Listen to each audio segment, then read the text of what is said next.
Hello friends, welcome to target online exam. आज हम discuss करेंगे साइंस। इंपॉर्टेंट क्वेश्चन से बीपीएससी के द्वारा पूछे गए हैं, तो चलिए स्टार्ट करते हैं। क्वेश्चन नंबर नेक्स्ट है, किसी तत्व के समस्थानिक से तात्पर्य है। समस्थानिक से क्या तात्पर्य होता है? जिसके परमाणु क्रमांक समान हो। परमाणु क्रमांक समान हो उसे क्या कहते हैं? समस्थानिक कहते हैं। परंतु यहाँ पर परमाणु द्रव्यमान भिन्न हो। परमाणु द्रव्यमान भिन्न हो। परमाणु द्रव्यमान भिन्न हो उसे क्या कहते हैं? समस्थानिक कहते हैं। जिसकी द्रव्यमान संख्या समान हो उसको क्या कहते हैं? समभारिक कहते हैं। समभारिक कहते हैं। परमाणु संख्या होती है ये भिन्न होती है। परमाणु संख्या भिन्न होती है। परमाणु संख्या भिन्न होती है। 2 पॉइंट है, इंपॉर्टेंट है, ध्यान रखिएगा। आपसे पूछा जाए कि सबसे अधिक समस्थानिक वाला तत्व कौन सा है, तो सबसे अधिक समस्थानिक वाला तत्व है पोलोनियम। पोलोनियम, ध्यान रखिएगा, एग्जाम में पूछा जा सकता है। आपके एग्जाम में समस्थानिक के उदाहरण पूछे गए थे कि इसमें से पहचानिए कि कौन सा समस्थानिक है। तो समस्थानिक में ध्यान रखिएगा, एग्जाम्पल जैसे क्या है, 1H1 है, 1H2 है, 1H3 है। तो समस्थानिक में क्या होता है? जिसके परमाणु क्रमांक समान हो। परमाणु क्रमांक यहाँ पर समान है। देखिए यहाँ पर देख पा रहे हैं परमाणु क्रमांक समान है, लेकिन यहाँ पे जो परमाणु द्रव्यमान है वो क्या है? भिन्न है। परमाणु द्रव्यमान जैसे 1, 2, 3 ये क्या है? भिन्न है। तो इसे आप सभी लोग ध्यान रखिएगा, पूछा गया क्वेश्चन है। यहाँ पर आप सभी को फाइंड करना था कि समस्थानिक कौन सा है। कौन से संयंत्र तरल पदार्थ की विशिष्ट गुरुत्व को मापता है? तो यहाँ पर आपका आंसर क्या सही हो जाएगा? हाइड्रोमीटर। बी आंसर यहाँ पर सही है, हाइड्रोमीटर। और इसे यदि यहाँ पर हाइड्रोमीटर ना लिखा होता, द्रव घनत्व मापनी लिखा होता, तो भी आप लोगों का आंसर सही हो जाता। हाइड्रोमीटर कहेंगे या द्रव घनत्व मापनी भी कह सकते हैं। इसे अन्य किस नाम से भी जानते हैं? एरियोमीटर के नाम से जानते हैं। एरियोमीटर के नाम से भी जानते हैं। किसी क्वेश्चन में कोई डाउट हो तो प्लीज आप सभी लोग कमेंट करके जरूर पूछ लीजिएगा। ग्रेविमीटर किसको कहते हैं? ग्रेविमीटर कहते हैं पानी की सतह पर तेल की उपस्थिति का पता लगाना। पानी की सतह पर तेल की उपस्थिति का पता लगाना। आपेक्षिक घनत्व के लिए भी किसका प्रयोग किया जाता है? हाइड्रोमीटर का। आपेक्षिक घनत्व के लिए, आपेक्षिक घनत्व के लिए किसका प्रयोग किया जाता है? हाइड्रोमीटर का। हाइग्रोमीटर का प्रयोग किसके लिए किया जाता है? तो हाइग्रोमीटर का प्रयोग किया जाता है वायुमंडल में आर्द्रता के माप के लिए। आर्द्रता के माप के लिए, आर्द्रता के लिए। हिप्सोमीटर का प्रयोग किसके लिए किया जाता है? तो यहाँ पे ध्यान रखिएगा, हिप्सोमीटर का प्रयोग किया जाता है समुद्र तल से ऊंचाई ज्ञात करने के लिए। समुद्र तल से ऊंचाई ज्ञात करने के लिए। 4 पॉइंट है, लिख जरूर लीजिएगा आप लोग, एग्जाम में पूछा जा सकता है। नेक्स्ट है, पौधे मिट्टी में घुले हुए नाइट्रेट को अवशोषित करते हैं तथा उन्हें परिवर्तित कर देते हैं किसमें? तो किसमें परिवर्तित करते हैं? प्रोटीन में परिवर्तित करते हैं। डी आंसर यहाँ पर सही है। आपसे पूछा जाए कि पौधों की वृद्धि के लिए आवश्यक तत्व क्या है? तो पौधों की वृद्धि के लिए आवश्यक क्या होता है? नाइट्रेट।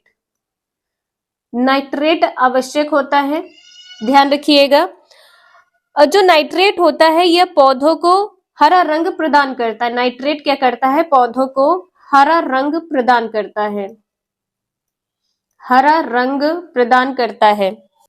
नाइट्रेट विकास के लिए उपयोगी है। पौधे के विकास के लिए, जिसे आप वृद्धि कहते हैं, विकास में सहायक है। वह बीजों को बनाने में भी सहायक है। बीजों में भी सहायक है।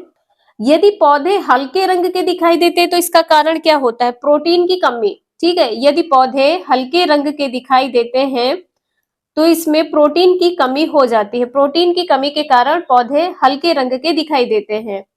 नेक्स्ट है, हवा में परागकण को कहते हैं। तो हवा में कहा गया है, हवा मतलब वायु हो जाएगा, तो वायु परागकण हो जाएगा। सी आंसर यहाँ पर सही है, वायु परागकण।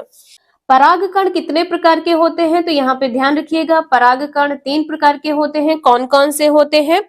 पहला है जंतु परागकण, पहला है जंतु परागकण, दूसरा है जल परागकण, दूसरा है जल, और तीसरा है वायु।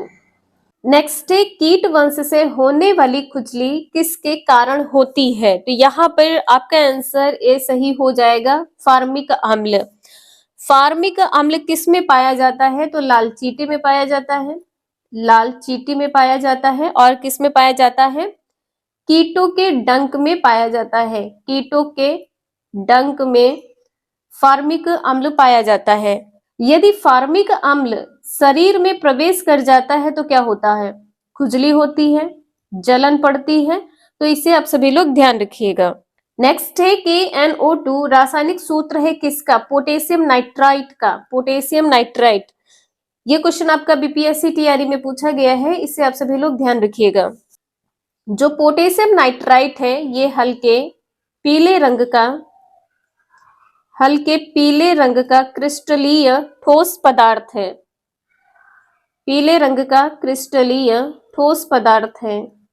पोटेशियम नाइट्राइट का उपयोग किस में किया जाता है? तो यहाँ पर उपयोग भी ध्यान रखिएगा, उर्वरक के रूप में, उर्वरक के रूप में। दूसरा है पटाखों के रूप में, पटाखों में भी किया जाता है। सिल्वर यहाँ पर Ag हो जाएगा, AgNO3। सिल्वर नाइट्रेट का सूत्र ध्यान रखिएगा, AgNO3। सिल्वर क्लोराइड का रासायनिक सूत्र क्या हो जाएगा? AgCl, AgCl। जितने भी पॉइंट है यहाँ पर आप सभी लोग नोट जरूर कर लीजिएगा, इंपॉर्टेंट है। नेक्स्ट है, निम्नलिखित में से कौन सा गैसीय वायु प्रदूषण नहीं है? क्या नहीं है? हाइड्रोकार्बन नहीं है। सी आंसर यहाँ पर सही हो जाएगा, हाइड्रोकार्बन नहीं है। गैसीय वायु प्रदूषण कौन से हैं? ये ध्यान रखिएगा, सल्फर ऑक्साइड है, नाइट्रोजन ऑक्साइड है और धुआं है। क्या नहीं है? हाइड्रोकार्बन नहीं है। नेक्स्ट है, मानव रक्त में पीएच साधारणता कितना होता है? तो पीएच यहाँ पर मान क्या हो जाएगा? 7.5 से 8.0 होता है। और जो औसतन रक्त होता है वो कितने लीटर होता है? तो यहाँ पे ध्यान रखिएगा 5 से 6 लीटर होता है, 5 से 6 लीटर।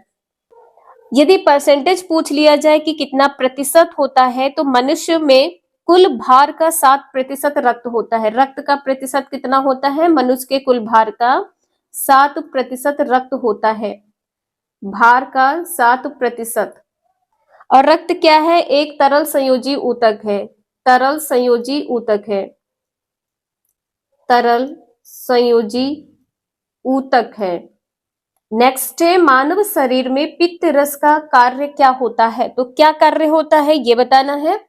पाचनकारी एंजाइमों, पेप्सिन, रेनिंग और हाइड्रोक्लोरिक अम्ल का उत्पादन करना। बी आंसर यहाँ पर सही हो जाएगा, ध्यान रखिएगा।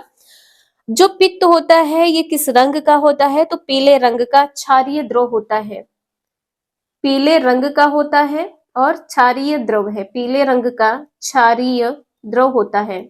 इसका पीएच मान कितना होता है? तो 7.7 होता है, पीएच मान 7.7 होता है। नेक्स्ट है, सोना में क्या मिलाया जाता है? सोना में क्या मिलाया जाता है? तांबा और सोना, ठीक है।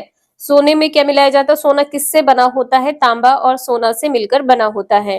पीतल किससे बना होता है? तो यहाँ पे ध्यान रखिएगा, पीतल बना होता है कॉपर और जिंक से, कॉपर और जिंक से बना होता है। कांसा किसका बना होता है? कॉपर और टिन का बना होता है। तो इसे आप सभी लोग ध्यान रखिएगा। और रोल्ड गोल्ड किससे बना होता है? रोल्ड गोल्ड इंपॉर्टेंट है, नया क्वेश्चन है। रोल्ड गोल्ड किसका बना होता है? कॉपर और एल्यूमिनियम का, कॉपर और एल्यूमिनियम का बना होता है। तो आज के लिए इतना ही, मिलते हैं नेक्स्ट क्लास में। वीडियो यूजफुल लगे लाइक करें, चैनल को सब्सक्राइब करें एंड शेयर करें। Thank you for watching this video.